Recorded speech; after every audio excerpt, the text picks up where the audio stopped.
Second annual Winter Walk to help end homelessness in Boston is coming up this weekend. Yeah, it'll be cold.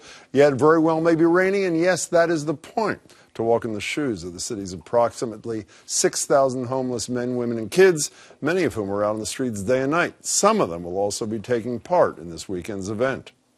I'm joined now by two of the co-founders of this event, Ari Barbanell, who's the executive director of Winter Walk. Nice to meet you, Ari. Thanks for being here. And Paul English, who has also co-founded travel sites Kayak and Lola, the brilliant Get Human. You know I love that. Summit's Education, and he serves on the board of trustees at Partners in Health. Good to see you both. What's the goal of this weekend's event?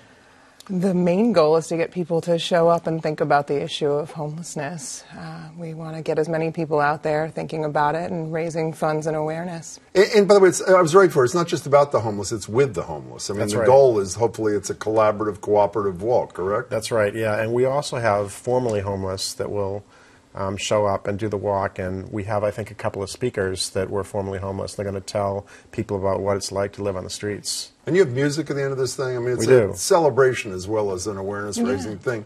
You know, on your website, Paul, I see ending homelessness is within our reach, and I hope it is, but you were one of the 300 people who went out with the mayor the other night on this city census thing.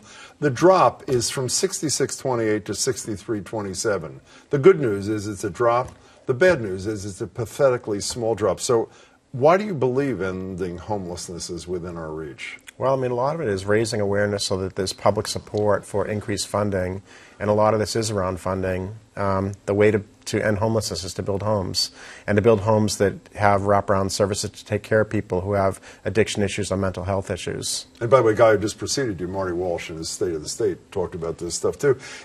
I often worry on something that matters like this, though, that people get compassion fatigue. It's not that they don't care. I mean, if you stop somebody on the street and said, you care about the fact that your fellow humans are homeless and kids are homeless, I assume they'd say yes.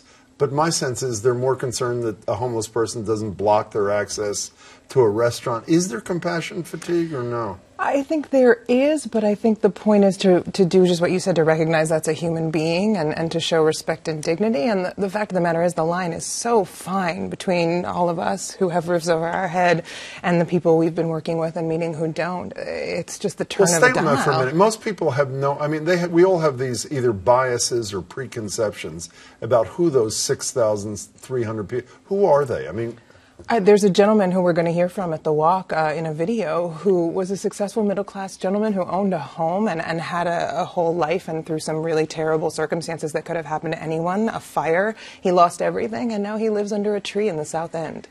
So, why do you care about this? Why do you care about this? It's a time in our world where we've all got to care about something, and we're talking about human beings. It could be me living on the street. It could be very easy to be there.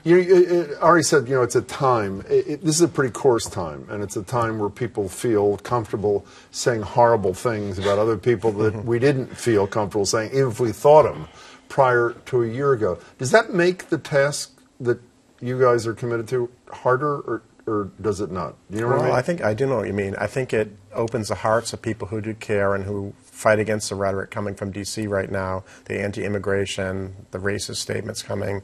I think a lot of people are good in their hearts. They want to know what they can do to help people that are disadvantaged. And to me, the biggest thing about the Winter Walk, if we're only able to achieve one thing, it's to tell the homed people of Boston, don't be afraid of the homeless. They're normal people. Say hello, make eye contact. When you go out with Pine Street Inn from time to time. Do you know, at these night kinds of things? Yes. What do you find? I mean, So I go out with Dr. Jim O'Connell, who's legendary, I should say. Extraordinary man. I've been out with him a few times in the vans. And the first thing is amazing is how he knows everyone on the streets, and they know him, and he knows their history. So it's quite an experience to go out with him. And what we try to do is attend to the immediate needs first. So are they cold? Are they hungry? Are they sick? And then we try to get them into a shelter. And it's complicated in some cases trying to get people into a shelter. You know, I'm sorry, go ahead. Not everyone living on the streets wants to be in a shelter.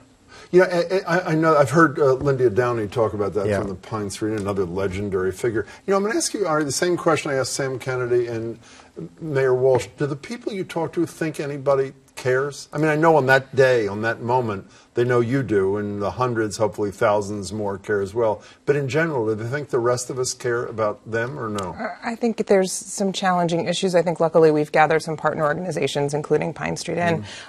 that do exceptional service, and there are many in Boston that do, but these 5 are pretty special, and we've met a lot of people through these organizations that have learned somebody cares. And every penny you raise goes to those 5 Exactly. organizations, right? Nothing Exactly. off the top. So make your final pitch, 30 seconds, for people who'd rather sit home and have a lox and bagel on Sunday morning. So why should they join you? We're not asking for much. It's just a 2-mile sort of contemplative walk, and it's really, you've seen the homeless people in the street.